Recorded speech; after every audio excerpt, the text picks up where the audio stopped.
Yeah, so welcome to today's session. We are going to the menu for today. We're going to complete some of the things that we left yesterday. Yesterday we have been speaking about flow equilibrium. I think it was the first class, right, that you have had on flow equilibrium. And it's very important because that allows us to calculate the operating rates of the system, the operating pressures, operating temperatures. And we are using something very simplified. We were using first kind of a graphical method just to tell you the principle, how it works. But then we put a bit more complicated equations, not so complicated, but simple dry gas equations that they are okay for some cases. But just so you can start and understand how it works. Then we have, I think we talked about design of choke and design of boosting equipment. We didn't go into the case of gas lift. I think that we will cover later in the course. Because in gas lift, actually, we are adding to the available, you have available, and then you have required. Actually, we are changing the amount of gas that you have in the required curve. Okay? So that causes a bit of a complication. So we will leave it a bit for time being. We will discuss it later. And everything's running fine here. And so then we said, okay, if we want to get certain rate, if we fix a rate and we want to get exactly that rate, then we have to make sure if the rate is below the equilibrium rate. This equilibrium rate, we can call it the potential rate. Okay, is that the rate that we will have if we have open choke. If we want a rate that is below that, then we have to choke, and then we can say exactly what delta P at what rate do we need the choke to be. And if we want a rate greater than that, then we can say exactly what delta P the pump has to supply at which rate. What I didn't go into too much into detail is that each equipment has also a performance curve. Okay, they have also certain combination of delta P and Q that the equipment can deliver, especially pumps. Okay, so it might happen that you come with this combination, you see exactly I want to get this combination of delta P and Q, and then you go to the pump and the pump cannot deliver it. It's outside of the operational envelope, outside of the performance. But we discussed about that later also. Leaving too many things for later, but I think we still have time. So then we talked about not only to talk but also to do some calculations. We had the example of the Snøhvit field, very simplified. We say, okay, let's assume that it's dry gas. In reality, we know it's producing with some condensate. And so we have dry gas equation, the back pressure equation, we have the tubing dry gas equation, and then we are assuming that it's just horizontal flow line and pipeline. And then we said the system is symmetric, each well is equal, each well exactly has the same configuration, so we can analyze only one branch, only one well, flow line, and then pipeline. Of course, changing the rates in each pipe. Yes. So let's see.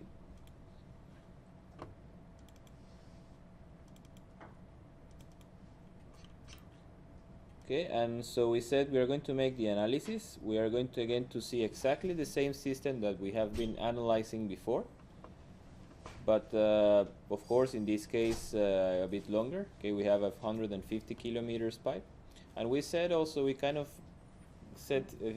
forecast how the pressures are going to move with time. What is going to be the behavior of pressure with time in the system? And after that we have done actually the calculation, the Excel sheet.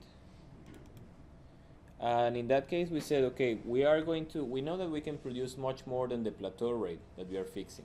So let's put the equilibrium point exactly. We don't have only one choke for the whole system. Okay, let's say we don't have a choke at the plem, but we have a choke in each well. Okay, if you have your system, we don't have a choke here, we don't have a choke here, but actually each well has a choke. So we have really to put the equilibrium point exactly where the choke is supposed to be. So we calculate from there, we calculate co-current from the reservoir all the way to the wellhead, and we calculate counter current from the separator. Remember, all the time we move these two from fixed pressure points, points that we know where the pressure is constant. So we move counter current pressure calculations all the way to the plem, and all the way co-current all the way to the wellhead, and then we say this difference, that's what the choke has to bridge. And then we did this analysis with time using something similar to the sequential calculations, that we assume that we are producing the same rate the previous year, then we calculate cumulative production, then we calculate with this cumulative production new reservoir pressure, then we calculate again, run our available and required, and then see, okay, and continue for next year in this sequence of steps. Okay, and today I think what was missing from this exercise was to calculate exactly when the plateau is going to finish, because we have done our calculations and we saw at year 21 already is negative choke. That means that at some point between year 20 and 21 I will have a fully open choke. And then what happens if I want to calculate, if I had a production potential, I could calculate the post-plateau behavior. So let's see how can we do that with this approach. So before we start, any questions from last class? No? We are going to try, I will finish these calculations here just to show you. Then we are going to have a session of exercise and you're going to split in groups, okay? I want you maybe 5, so we have like 3 or 4 groups, and you're going to work on the same exercise but on different tasks, okay? So we are going to dedicate roughly 1 hour on that, and then we continue with the topic that was the network, flow equilibrium in networks. And one thing is that all of this that I'm saying, there is actually in my website notes, support notes for this course, and actually more or less the same things that are being said here in class. There is a set of notes that first is talking about exactly what we discussed here in class, single pipe, then you have IPR and TPR, and yeah, single well when you have choking, when you have pump, and then we enter into production networks. That's actually what we are going to cover today. So any of you that feels like wants to have more information, I hope you can go to these notes and check it. Maybe it helps. Okay, so it's in my website, resources and notes. Okay, so let's see. Here we also remember that we made some simplification. That was that really the material balance equation. We said I gave you a procedure that you have to guess reservoir pressure, and then you have to use the solver to actually converge on it, right? Because you have a system of 2 equations with 2 unknowns. One is the dry gas material balance, and one of them is the deviation factor equation. That actually is a kind of a complicated equation.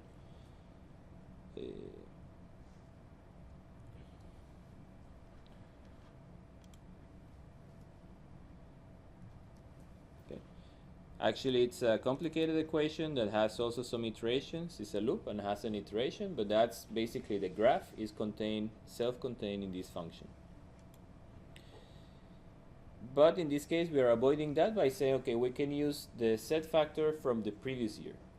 Okay, all the time for the current year, we can use the set factor from the previous year. And there is going to be a difference, but it's not going to be too big. Okay, you can try that. If you want, you have free time, you can try that. So we don't want to get also something about format. We don't want to get all of these numbers. Okay, pressures is okay with 1 bar accuracy. GP, that's okay.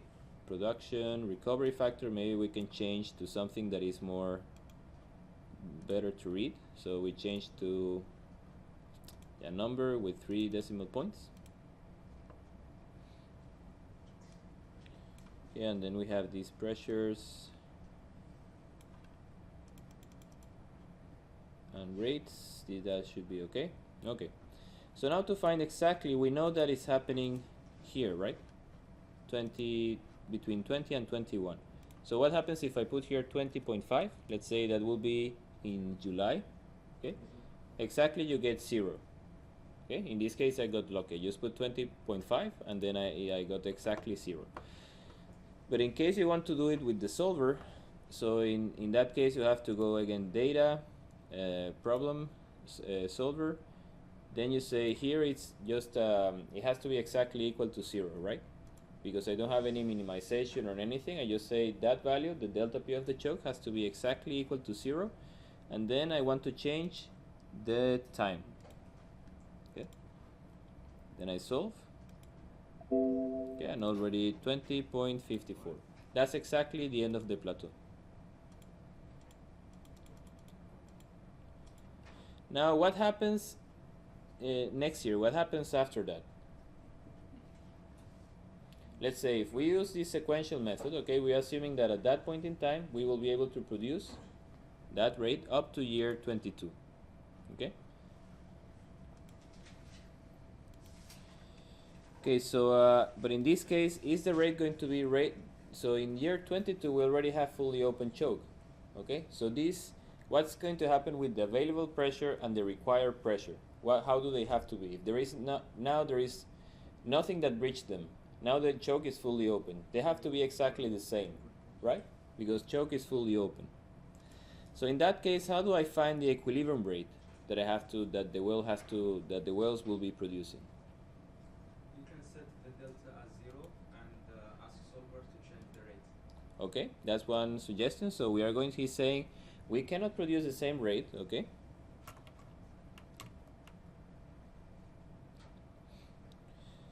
I think we have done that already.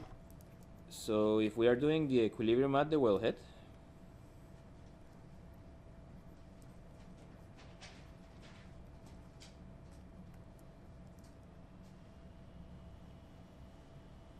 okay, and we have the required curve, okay? Before we were operating, that was my plateau rate, okay, of the well. So before we had all the time more available than required, okay, but with time then the IPR began to reduce until it reached exactly this point, okay? And now at a certain later time, then I have an equilibrium point actually that the rate should be less than this plateau rate, okay? So that's what he's saying is correct. We have to change the rate in order to make this delta P equal to 0. So let's see how that goes. Okay, so now let's guess something very close. We know it's going to be very close to the plateau rate, but a bit less. So let's try with 2.1 e to the 6.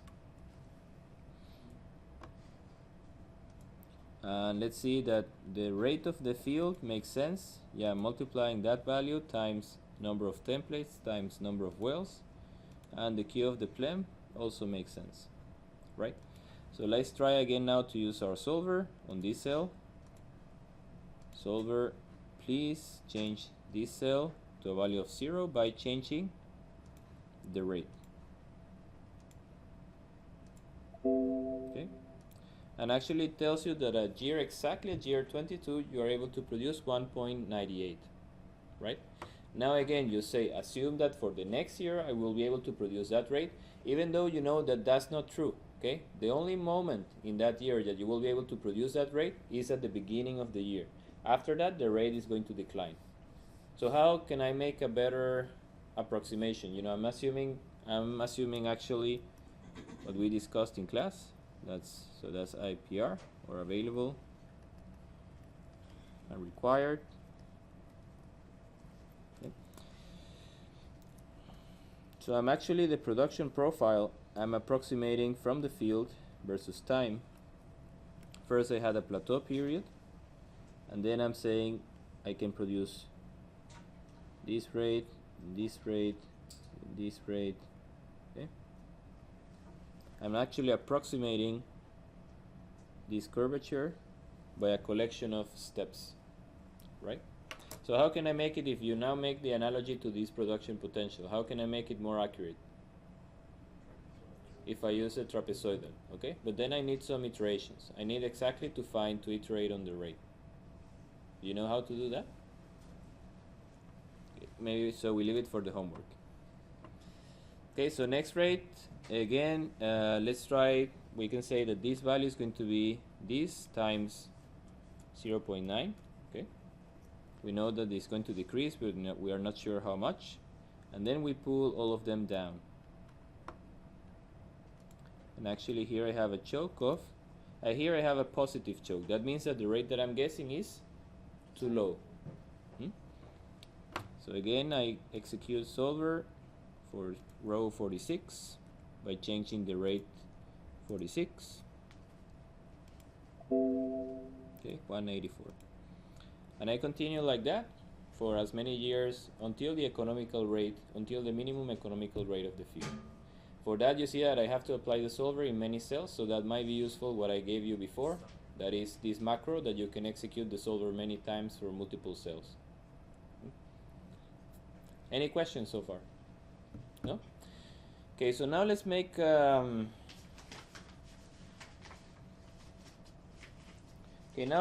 exercise. So please gather in groups. You maybe need only one computer per group, one laptop per group, and try to be like 5 in each group. And we're going to have 3 challenges, I think, that I prepared today. And the person or the group that wins most of them is going to get 1 point. Each one of the members of the group is going to get 1 point extra in these 40 points in exercise. Okay? It's not much, but well, if you go one day, one another day, then that counts, okay? So please, first you have to do exactly what I have done. So I'm going to give you for that 20 minutes. Okay, just reproduce this. I think you have the Excel sheet, so you have to reproduce exactly what I have done here in class. And then after these 20 minutes, I'm going to give you the first task. Okay, and then you have 20 minutes to work on that. Then we see who won, and then we have another 20 minutes for another task. Okay. So for that, I'm going to put this so the people that are overseas, they can see you working.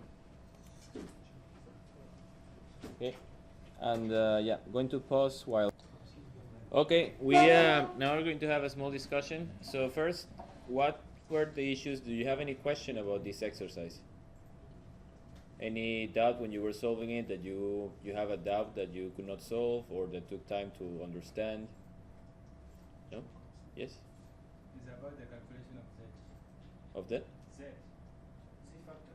Of the Z factor, okay. So what is the problem? The problem is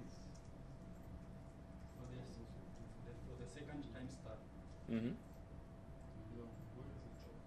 How to calculate a Z factor for the second time step. Okay, let's open the file.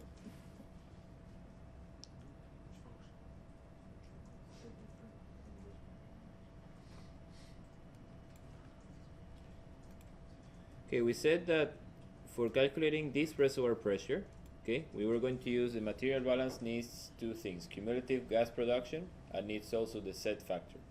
But we said we really don't have the set factor of the current time step. So we're going to take the one from the previous time step. Okay?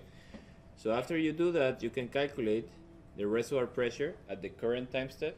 And after you have reservoir pressure, then with temperature, you can just calculate the C factor. Right? Okay? Any other question? So once we have done that, You in the material balance for this step, you are going to take the set factor from the previous step. Okay? You're going to assume that doesn't change much, and then you're going to use the cumulative production that you have produced in year 1. Okay? That will be this number here. After you use that, you can compute current reservoir pressure at this time step, and with the pressure and with the temperature and the specific gravity of the gas, you can calculate the actual C factor for the step. Okay. And then on the next time step, you repeat the same thing, but now instead of using the set factor from the first, you use the set factor from the previous, from the second year, and so forth. Okay? Any other kind of, maybe we can also talk about problems. What problems did you see? Maybe you were doing the computation and it was not solving properly. What kind of issues you might have solving this exercise? One issue that is very important here is to remember that the cumulative production, you have to multiply times the number of days in a year. I think usually that's a common mistake during this exercise. Also, one problem becomes all the time to see if I should use P1 or P2, okay, in the equations, or what variable to use. All the time think that how are you doing the calculations. If I'm calculating bottom hole pressure or wellhead pressure, these are all the time co-current calculations. I'm calculating the pressure at the exit, okay? So if I start with bottom hole, okay, this will be my P1, this will be my P2, okay. Then if I go to the wellhead, entering into the tubing, I have the bottom hole flowing pressure, and then at the outlet of the tubing, I have the wellhead pressure, okay. But now when I do the calculations counter current, then I have to check when I have to put P1 all the time, okay, because that's the required pressure. So in the case of the separator, I want to calculate PLEM. That will be line P1. Okay. Then I want to calculate the Q of the pressure at the template. That will be P1 and so forth until I reach the template. Any other questions? Problems with the solver? No. Is it more or less clear? You think you can solve it if you have enough time by yourself at home? Yes? Okay. Just try, if you want to do something more experiments, you can try to do this solving. Instead of doing it like that, taking the set from the previous step, you can just try to solve for every step for the reservoir pressure, okay? Like we mentioned in class. And also if you want to do it more realistic, try also to include, instead of calculating with the step function, the cumulative production, you can use the trapezoidal rule, okay? And then you need another iteration.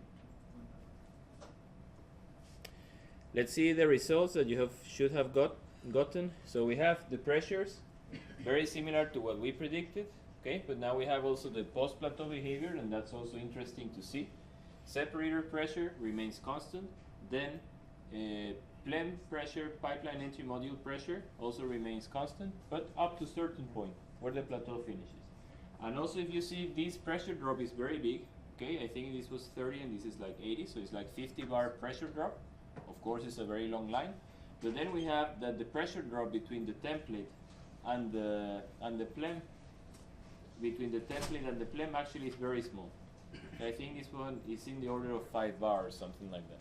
So that means maybe that actually the lines I think there was 5 kilometers in our example. So actually the size of the line, the diameter is quite big. It doesn't produce any relevant pressure drop. Then we go and we see reservoir pressure makes sense. It's all the time declining because we are taking material out. We are producing material out of the reservoir. Then we have bottom hole pressure. What is surprising about this, about reservoir pressure and bottom hole pressure? How is the drawdown? Seems to be very small, right? 8 bar or maybe 5 bar at some point. So it's very small.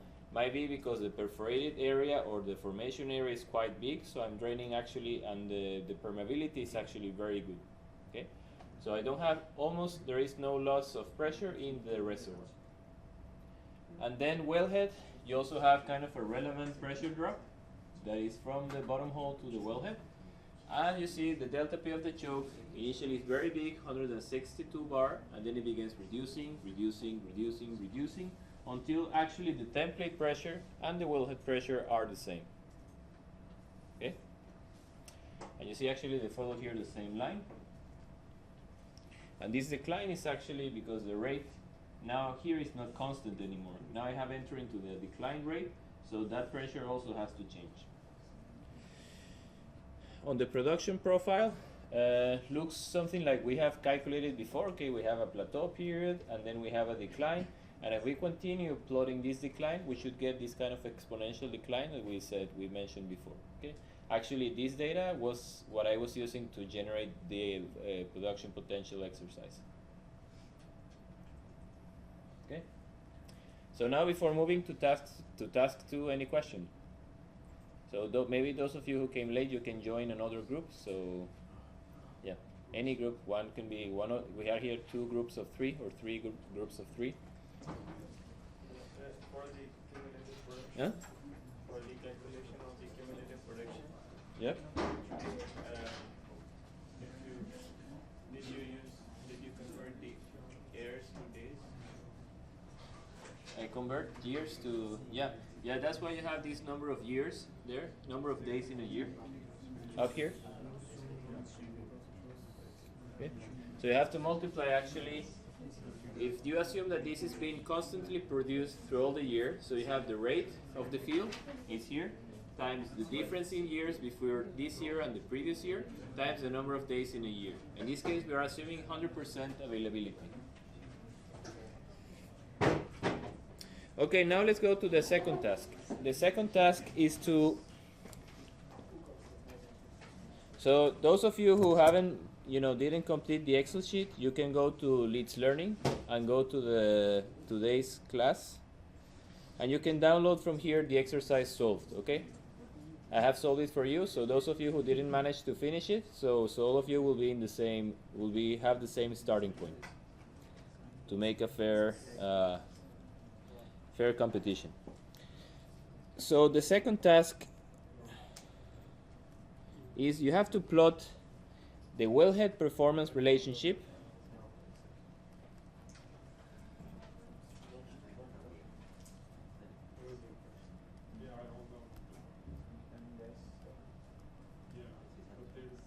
okay, WPR, and that means the available pressure from the reservoir, considering pressure drop in the reservoir and pressure drop in the tubing. So that's available pressure considering IPR plus tubing.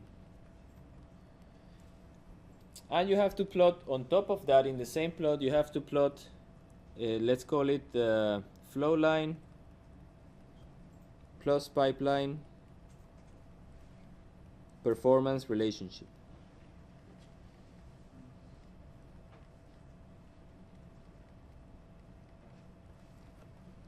Okay, that will be the required pressure, and here we are considering flow. That means counter current calculated. So here we're considering flow in pipeline, and we reach to the plem, and then we go flow in flow line, and we reach to the template.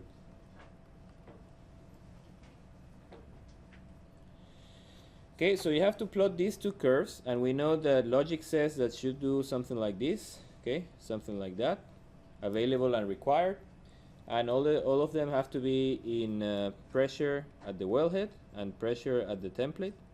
Okay, and the rate should be the rate of a single well. Okay, the rate that I'm plotting here in this plot. And you're going to make this graph for time zero. That means the end of year 0.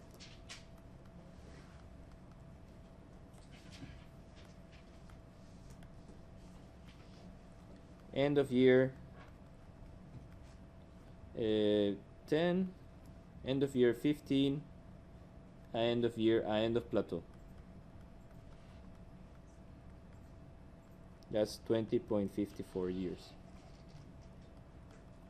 Okay, so you're going to put in the same figure for year 0, for year 10, for 15, and 20.54 to see what changes. Okay, try to use different colors to make it understandable. So now we start, that's the second task, and let's say 20 minutes again. And the first one that finishes has to make a nice plot, has to be properly, and you have to define on this plot, you have to indicate a delta P of the choke. Okay, you have to indicate the current operating point.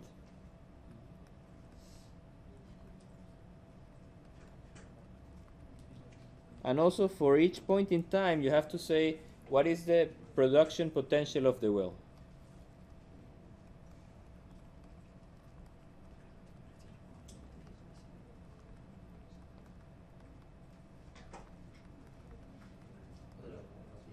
Okay, so we give 25 minutes. Any question? Huh? What? The file is in is learning. Today's class, and there is the Excel file. So Gilberto, you can maybe join them, and Diana, you can maybe join one of these two groups, because they are, yeah. You choose. By delta P shock plot. Well, you have to indicate in this plot what is the delta P of the choke. Right, plot it also? No, well, you have to indicate, you say, for example, this is the operating rate, so delta P of the choke. Yeah.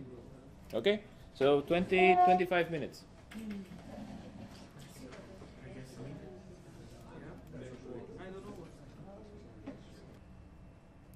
Okay, what kind of questions do you have on this exercise? Is better that I go through it to show you how it is done, or yeah, or any of you wants to come here and present what you have done? No? Okay. Well, let me know. You know, you can participate. That's the idea. So one way that I have done. So to create this curve, okay, you have to calculate. If we have our well from reservoir pressure, we are assuming that that's kept constant, okay, up to here. Then we have the template. We have P at the template, P wellhead. Then we have flow line. Then we have P plem, and then again we have this long pipeline all the way to the separator. For a given time, okay, we have a fixed reservoir pressure. This PR remains fixed, okay. So in Excel you put PR, okay, in bar, and then you put the PR initially is 276. That's initial reservoir pressure, and you also put the time for the reference, that is 0 years. And remember that to generate the curves, you need to have points for several rates. Okay, you need to change the rate to see how they vary.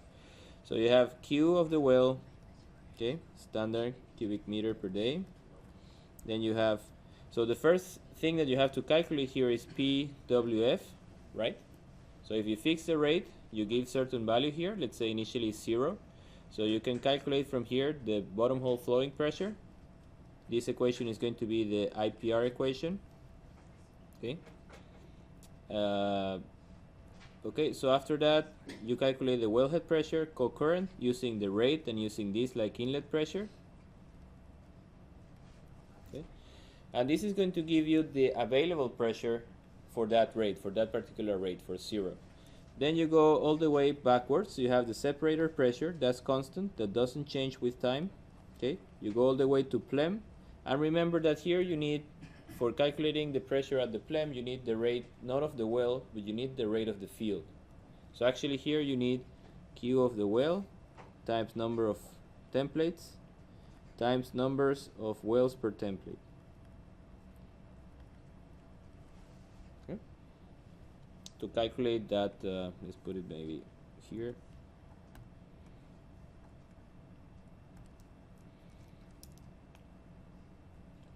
Number of templates.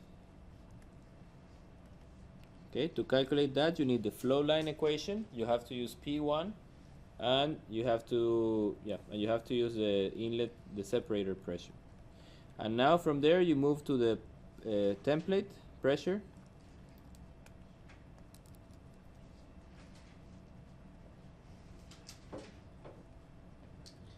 And that's the last point, and this is the available pressure, and this is the required pressure.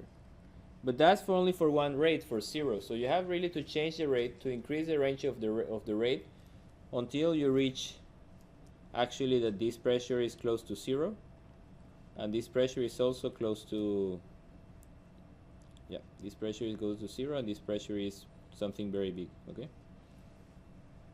So what I have done, the way I have solved, maybe some other people have better ways to do it, but the way I've solved the exercise, I just say we want some of the things that are being calculated for every time step. Okay, so I just copy the header that we have done before. We are not interested in all rows because we are not doing analysis with time. Okay, we want to do analysis changing the rate.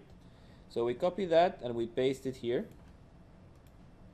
Okay, now I don't need any cumulative production. This available and required, don't use any cumulative production, don't use any deviation factor, don't use any recovery factor. Okay, they just use flowing bottom hole pressure, wellhead pressure, template pressure, that's okay, Q template, Q field, plem, and separator, and even I don't need maybe choke. Okay, so now I put all of them together. Okay, and then I take out reservoir pressure is going to be constant for all of these points. Okay, because that's the equilibrium is done at a given reservoir pressure. So now I put that part down here, and the time also is at a given time is constant. Okay. And I have to make sure that here I'm taking this reservoir pressure, and before reservoir pressure was on the same row, so I could drag it down and it was taking all the time the same reservoir pressure. So here I have to block it because actually it's going to be constant for all points. Okay, so here I start with the well rate 0, and I have to be sure that the template and the field also change, and then I begin to increase and I see more or less what is the range. I know that the wells at the plateau rate are operating at 2, so let's see a step of 1e to the 6. Then I drag it down, let's see up to 6, 7, and then I drag all of them down, and they will be taking different rates on the left. Okay, they will take the same reservoir pressure. If you see here, the flowing bottom hole pressure is taking the same reservoir pressure, but it's taking a different rate. Okay, so I do that, and here I have available pressure, and here I have required pressure. Okay, and those are the two curves that I showed. Now I repeat the same procedure for different times, okay? 0, 10, 15, and the end of the plateau. Then when I plot all of that, actually all the required pressure curves, they follow one on top of the other. Why is that? Because fixed coefficients.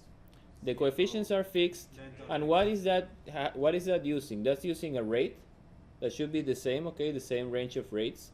That's using a resistance coefficient that might change with time, okay? For example, if we have some accumulation, we have some scale deposit in the wall, so then the diameter of the pipe is all the time going to become smaller and smaller. But for this case, we are assuming that coefficient remains constant. And also the outlet pressure of this pipe is constant, the separator pressure. So really this curve, maybe some of you, depending on the range of rates, got up to this point for one time, up to this point for another time, and up to this point for another time, okay? But really, all of them are falling on the same curve. Now let's see this point here, these curves. You see, this is for time 0. That's for reservoir pressure 276. And where am I producing? I'm producing in plateau mode, and the rate is 2.2. So let me just maybe take that plot.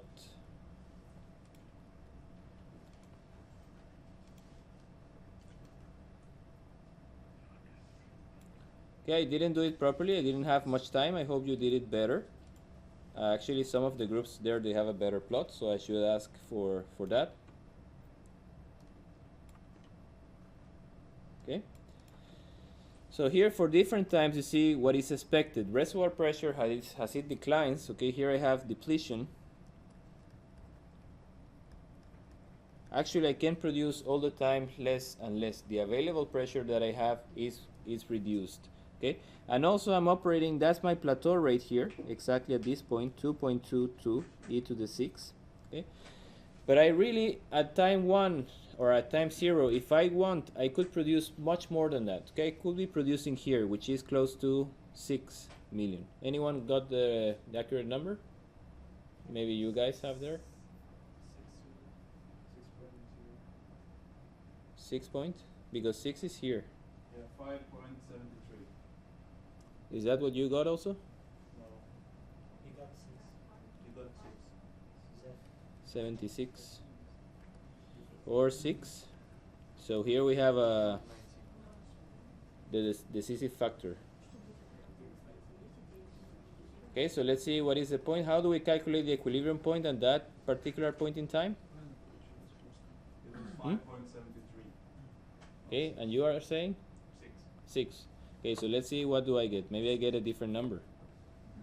Okay, so when that will happen, that happen when the available is equal to the required. Okay, so here I create another column, which is difference delta P of the choke. Okay, and I will calculate, use this one here, wellhead minus, because it's close to 6, right? So this minus this one, okay, minus 15. Oops, should be taking these two up here. Okay, and then I'm going to use the famous solver. Please change. I want this value to be 0, exactly the available equal to the required, by changing the rate. Okay, and the rate is up here, I think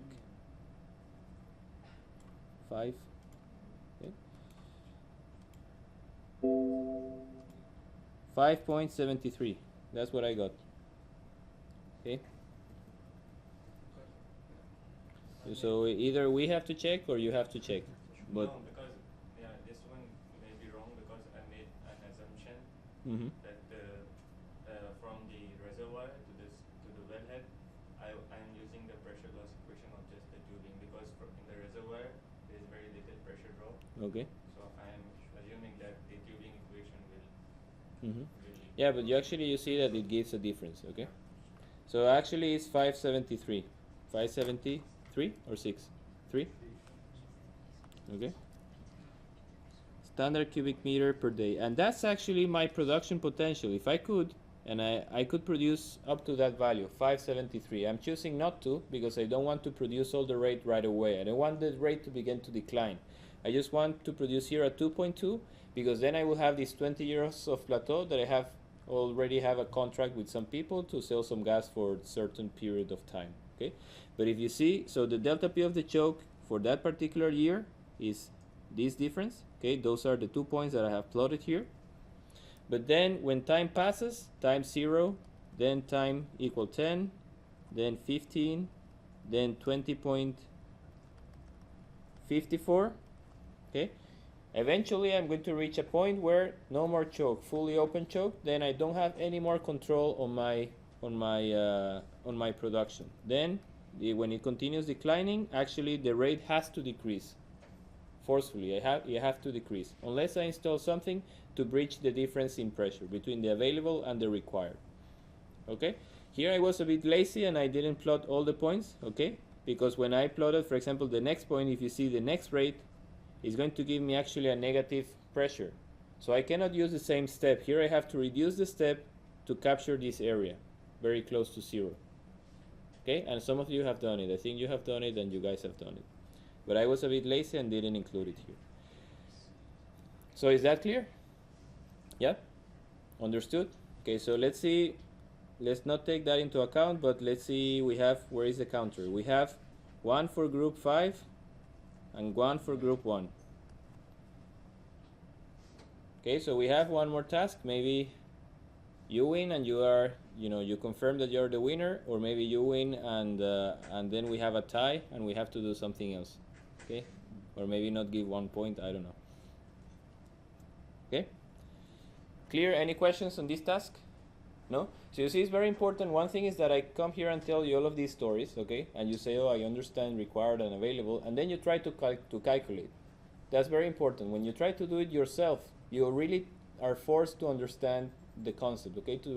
I'm trying to challenge you to see if you understand properly the concept or not. Okay? So that was the intention. So now the next task is that you have to compute. For the next test, do we require the previous one? No. Okay. So next task, you have to compute for these 24 years, for these 24 points that we have, you have to compute the production potential curve. Okay? 24 years, I think that's what we have, right?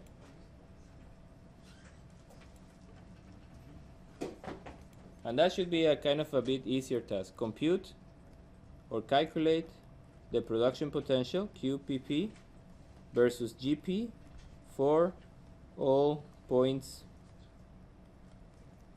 in my Excel sheet. Okay, and after you have done that, compute the curve, production potential curve, then you want to compute what is going to be the duration of the plateau based on this curve.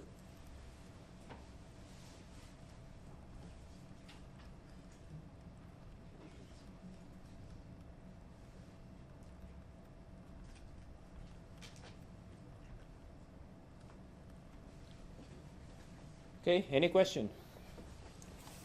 So every interval we have to calculate the QPP. For each point, that means for each GP that appears here, for each GP, I want to calculate the production potential. Okay? And after that, I will have a curve of production potential rates. You can do it on a field basis, okay? Not on a well basis. And with that curve, you're going now to compute the end of the plateau. For how long I will be able to produce 20 million. Yep. In this chart, you have GP based on your Q well, which you have fixed 2.22. Mhm. So if you calculate it in this manner, then you'll get. Yeah, you have to find how to fix it. You have to. I guess we have to repeat For the every last G, procedure for every GP that you have here, you have to calculate. Forget about time, okay? Remember that when you talk about production potential, you take time out of the equation. So for every GP that I'm giving here, calculate the QPP, the production potential fill rate. Okay, and then use that curve to calculate the plateau duration. So we give now more 20 minutes more.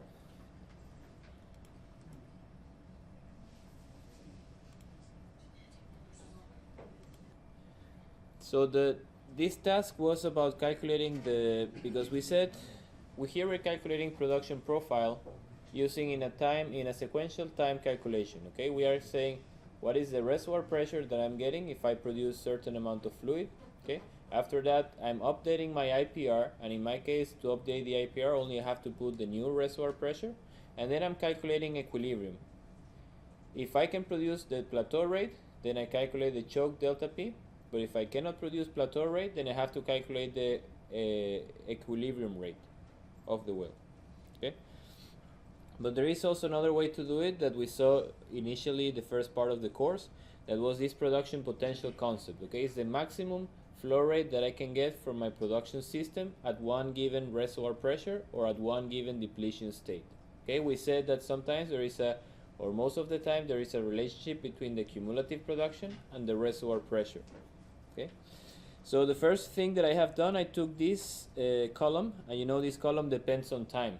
Okay, so I have copy and paste in the same place, but like a value, just to keep the value and remove any formula from this cell. Okay, so if you see now it's not a formula, but actually it's a value. Okay, now the next step I have taken away time, because really when I do calculation of the potential, it's only on cumulative production, it's not based on time.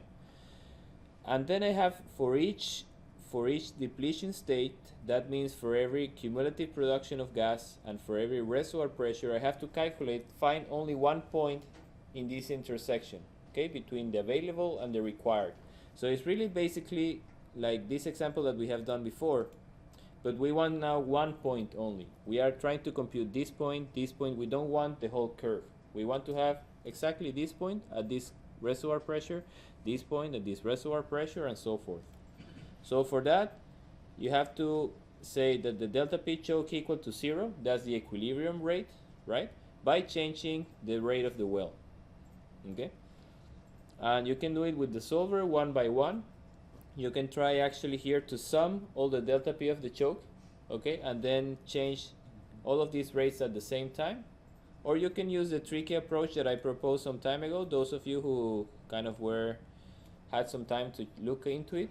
So this is the way to trigger the solver for each row sequentially, okay? And that could save you a lot of time. So this is the plot that you get, okay, and actually tells you that when you produce anything, that field could produce more than 50 million, around 50 million. Shouldn't that be 5.73? Yeah, maybe 5 point. No, because we have 9 wells, right? So 5.73 times 9, that's yeah, maybe. Let's see. Yeah, so per well is 573, but per field is 516. Okay. So where is that? Okay. So you see, but actually what we are doing, we are producing less than its potential up to certain points. So to calculate the duration of the plateau, we have to know exactly at this point what is its GP, and with that GP, we have to divide that by the plateau rate and times the number of days in a year. And that gives us exactly 20.54. So which approach is best, do you think? One of them is like, we are doing almost like a reservoir, we are almost like doing our material balance was a reservoir simulator, okay? That was providing for every step, was providing reservoir pressure, or was giving the IPR. And then from there, we were running our production calculations to see how much doing equilibrium, what is the delta P of the choke, and how much we can deliver. So why do you think these two approaches give the same result?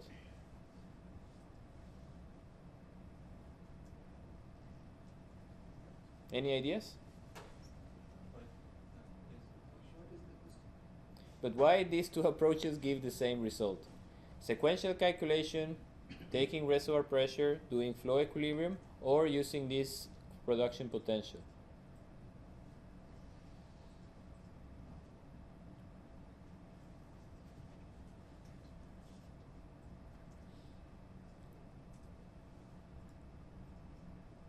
Do you see the two approaches? Yeah? One of them is what you were doing at the beginning of the course. Okay, I just give you pre-computed.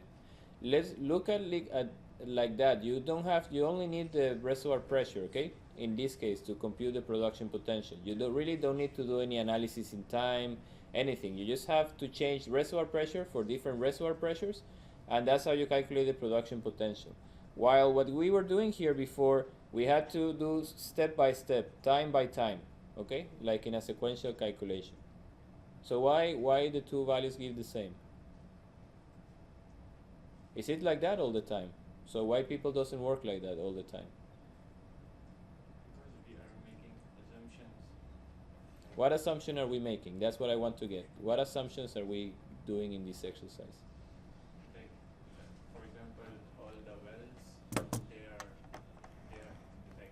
behave the same. They have the same potential. Plus the network is symmetric.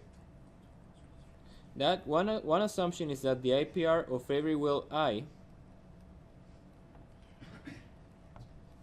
okay, is just a function of the cumulative production of the field.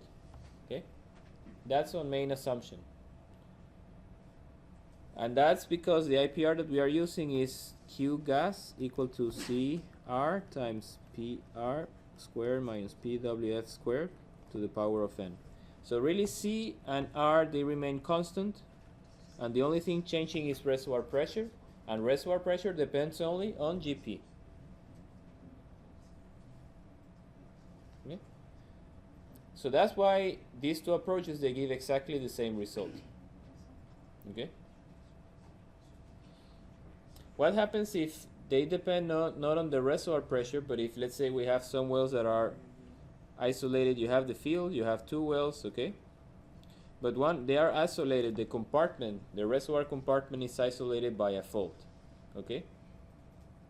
So in that case, the IPR of well 1, let's call this well 2 and this well 1, will depend, the IPR of this well will depend on the cumulative production of well 1, okay? And this one will depend on the cumulative production of well 2,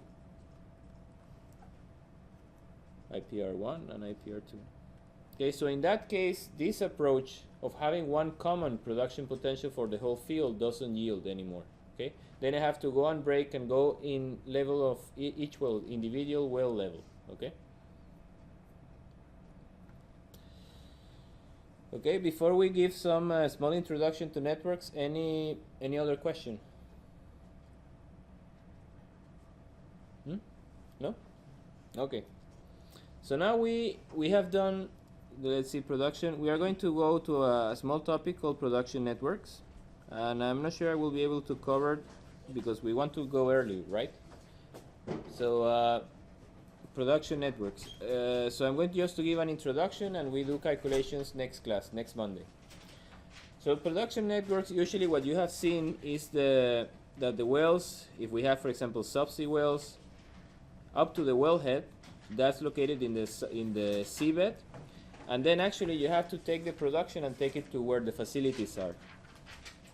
That they might be in a platform, they might be in shore, they might be some other place, but you have to take them to that place. So if we are talking about subsea wells, you usually, what you could do, one way, if the distance is short and the wells are located in opposite ends, okay, you can take one separate line to the separator, okay? Okay, and then each well almost behaves like what we were doing, a single well equilibrium analysis. To calculate the operational point, you can deal with each well separately. But when that's not the common case. Usually when you have long transportation distances. What this done is that you commingle the production in a manifold. This is your manifold structure subsea. Okay, and then from that manifold you send one single line or two lines, test and production line, to the separator, just because of the cost. Okay, it's very expensive to send one separate line for each well. And then what happens when we have these two wells producing in the same line?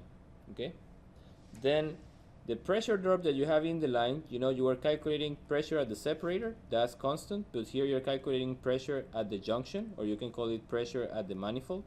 This pressure not only depends on the rate of well 1, okay, but also depends on the rate of well 2, right? So if, for example, I begin to produce more from well 1, then the delta P on the line is going to be higher. Then the pressure at the manifold is going to be higher. Then this well might be producing less because it feels a stronger back pressure. Okay, so you see that there is some relationship between them. That happens, for example, subsea wells typically, that you have a commingling production. That's also very typical for onshore systems. I have a figure someplace.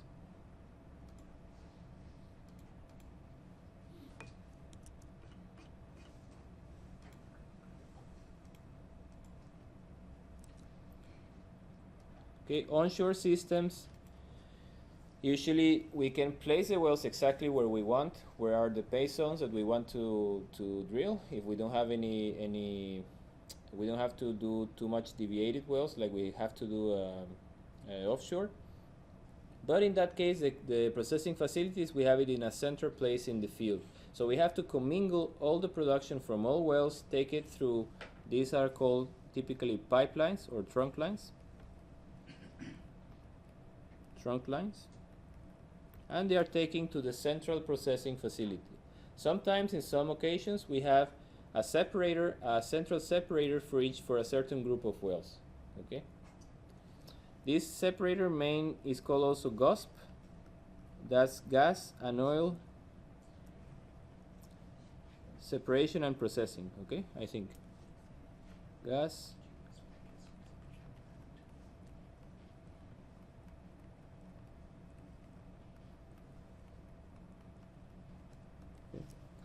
So that's also something that you can see onshore fields and offshore fields when wells are subsea. Sometimes the wells have, each one of them or a group of wells, only two wells have a separate line to the platform, but that's not very common. That's, I think, for some of the wells in Osgard. And for wells that are like Gullfax, that you have the platform,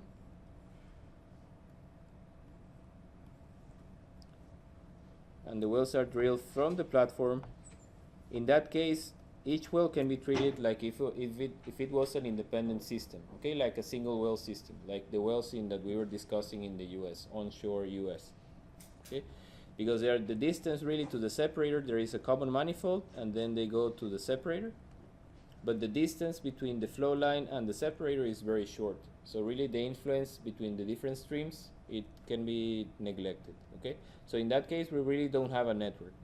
But for most of the cases, most of the fields, we have this network. And this network, we can say that is a commingling network.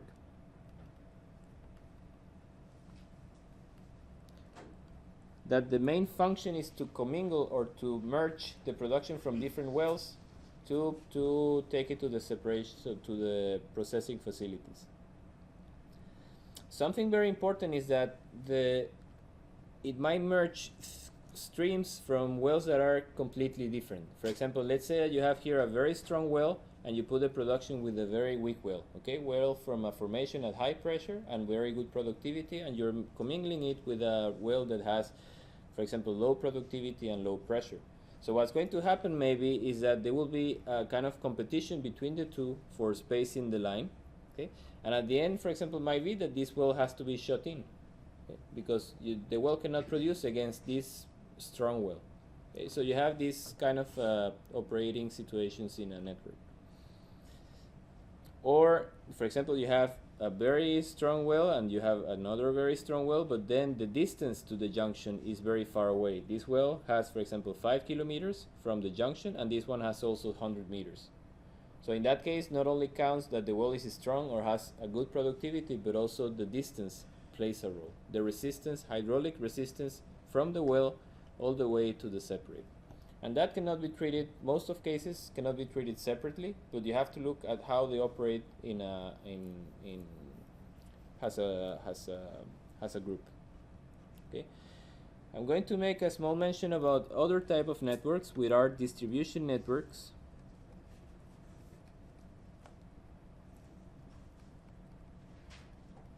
Okay, and these are networks that you usually use to distribute, might be injection gas, might be CO2 injection,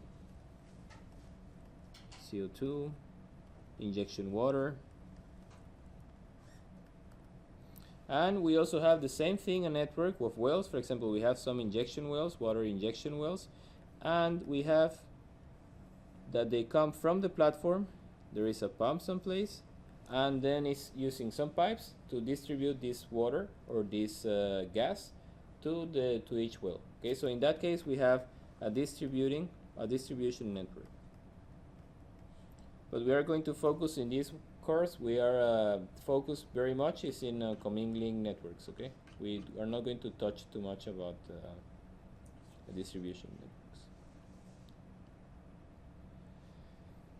So you want to make you have energy to have to no, you don't have energy? No? You want to go away? Yeah? Okay, so yeah, so let's stop here the session before we finish. So let's make anyone wants to make a summary of today's session?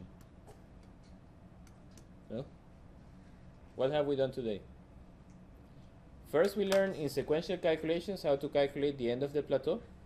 We were going to do iteration in exactly in the time until delta P choke is equal to 0.